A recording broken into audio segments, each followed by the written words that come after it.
Hello, hi. എല്ലാ സൗഹൃദങ്ങൾക്കും സ്നേഹം. ഇന്നിങ്ങനെ ഒരു വീഡിയോ ഇടുന്നത് ചില വാർത്തകൾ കണ്ടതിൻ്റെ അടിസ്ഥാനത്തിലാണ്. എന്നെ കേൾക്കുന്ന നിങ്ങളിൽ കുറച്ച് പേർക്കെങ്കിലും എന്തെങ്കിലുമൊക്കെ പറയാനുണ്ടാവും. നിങ്ങൾക്ക് എല്ലാവർക്കും വേണ്ടി ഞാൻ ഈ വീഡിയോ ഇവിടെ പോസ്റ്റ് ചെയ്യുകയാണ്. സത്യത്തിൽ എന്താണ് ഇവിടെ സംഭവിക്കുന്നതെന്ന് ചിന്തിച്ചു പോകും.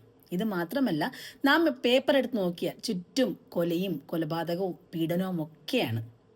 ഞാൻ മുമ്പൊക്കെ വാർത്തകൾ കൃത്യമായി വായിച്ചിരുന്നു. പക്ഷേ കുറച്ച് വർഷങ്ങളായി കാണും, എത്രയെന്ന് എനിക്ക് കൃത്യം ഓർമ്മയില്ല. ഒരു സംഭവം ഉണ്ടായി. ഞങ്ങളുടെ അഞ്ചലപ്പുറം ഏരൂർ എന്ന സ്ഥലത്ത് 8 വയസ്സുകാരി പെൺകുട്ടിയെ അവളുടെ അമ്മയുടെ കാമുകൻ പീഡിപ്പിച്ച് കൊല്ലുകയുണ്ടായി. ഞാൻ ലാസ്റ്റ് വായിച്ച വാർത്ത അതാണ്. അതിനുശേഷം പേപ്പർ വായിക്കാൻ തോന്നിയിട്ടില്ല. കാരണം മനസ്സിന് വല്ലാത്തൊരു ബുദ്ധിമുട്ടായ വാർത്തയായിരുന്നു. അവനൊപ്പം സ്കൂളിലേക്ക് അയച്ചതായിരുന്നു അമ്മ. അവൻ ആ കുട്ടിയെ കൊണ്ടുപോകുന്ന വഴിക്ക് 7-8 പ്രാവശ്യം പീഡിപ്പിക്കുകയുണ്ടായി. അതിനുശേഷം പാറക്കല്ല് വെച്ച് തലയിൽ ഇടിച്ച് അതിനെ കൊല്ലുകയായിരുന്നു. ആ മരിച്ചു കിടക്കുന്ന കുട്ടിയുടെ ഫോട്ടോ പിറ്റേന്നത്തെ പേപ്പറിൽ ഫ്രണ്ട് പേജിൽ തന്നെ ഉണ്ടായിരുന്നു. ഉറങ്ങുകയാണെന്ന് തോന്നും. 8 വയസ്സുകാരി ഒരു പെങ്കൊച്ച്. ആ ചിത്രം ഇന്നും എൻ്റെ മനസ്സിൽ നിന്ന് മാഞ്ഞു പോയിട്ടില്ല. അതുമാത്രമല്ല, അവൻ്റെ മൊഴിയിൽ അവൻ പറഞ്ഞ ചില കാര്യങ്ങൾ, മരിച്ചതിന് ശേഷവും, മരിച്ചതല്ല, അയാൾ കൊന്നതാണ്, കൊന്നതിന് ശേഷവും ആ കുട്ടിയുടെ കിടപ്പ് കണ്ടപ്പോൾ അവന് സഹിച്ചില്ലത്രേ. അവൻ പിന്നെയും അതിനെ പീഡിപ്പിച്ചെന്ന്. എനിക്ക് ഇന്നും മനസ്സിലാവാത്തൊരു കാര്യം, എന്തായിരിക്കും അയാൾ ആ കുട്ടിയിൽ അന്വേഷിച്ചത്? ഒരിക്കലും എൻ്റെ മനസ്സിന് ഉത്തരം കിട്ടിയിട്ടില്ല. ആ ഒരു ചിന്ത കൊണ്ട് തന്നെ പിന്നീട് അങ്ങോട്ട് ഒരു വാർത്തയും വായിക്കാൻ തോന്നിയിട്ടില്ല. എന്താണ് ഇവിടെ സംഭവിക്കുന്നത്? വാർത്തയാണെങ്കിലും പിന്നെയും എത്രയോ എത്രയോ വാർത്തകൾ നാം കണ്ടുപോയി. ഇതിങ്ങനെ ജസ്റ്റ് കേട്ടു പോകാറുണ്ടെങ്കിലും അതിൻ്റെ ആഴമായ തലത്തിലേക്ക് ഞാൻ പോകാറില്ല. കാരണം എനിക്ക് പിന്നെ ഉറങ്ങാൻ കഴിയാറില്ല. നമുക്ക് എന്ത് ചെയ്യാൻ കഴിയും? നമുക്കൊന്നും ചെയ്യാൻ കഴിയില്ലല്ലോ എന്നൊരു നിസ്സഹായ അവസ്ഥ നമ്മുടെ മനസ്സിനെ വല്ലാതെ വീർപ്പുമുട്ടിക്കും. പിന്നെ എത്രയോ കൊലയും കൊലപാതകവും ഒക്കെ നമുക്ക് ചുറ്റും നടന്നു പോകുന്നു. നിങ്ങളെല്ലാവരും ഇന്നത്തെ വാർത്തയിലും മാധ്യമങ്ങളിലും ഒക്കെ കണ്ടില്ലേ, 2 വയസ്സുകാരി ഒരു പെൺകുട്ടി കിണറ്റിൽ ചിടം കിടക്കുന്നു.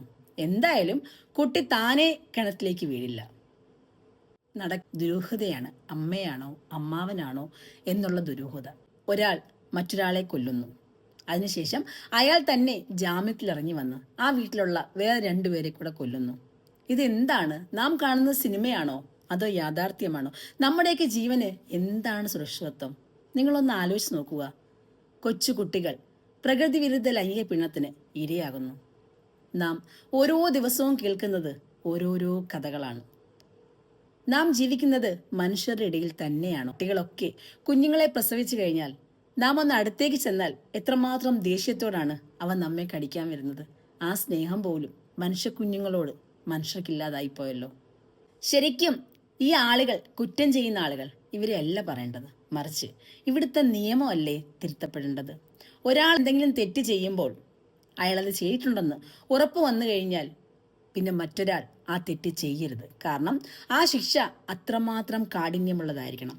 പിന്നെ ഒരാൾക്ക് അയാളുടെ മനസ്സിൽ ആ തെറ്റ് ചെയ്യണമെന്നുള്ള ചിന്ത പോലും തോന്നാൻ പാടില്ല.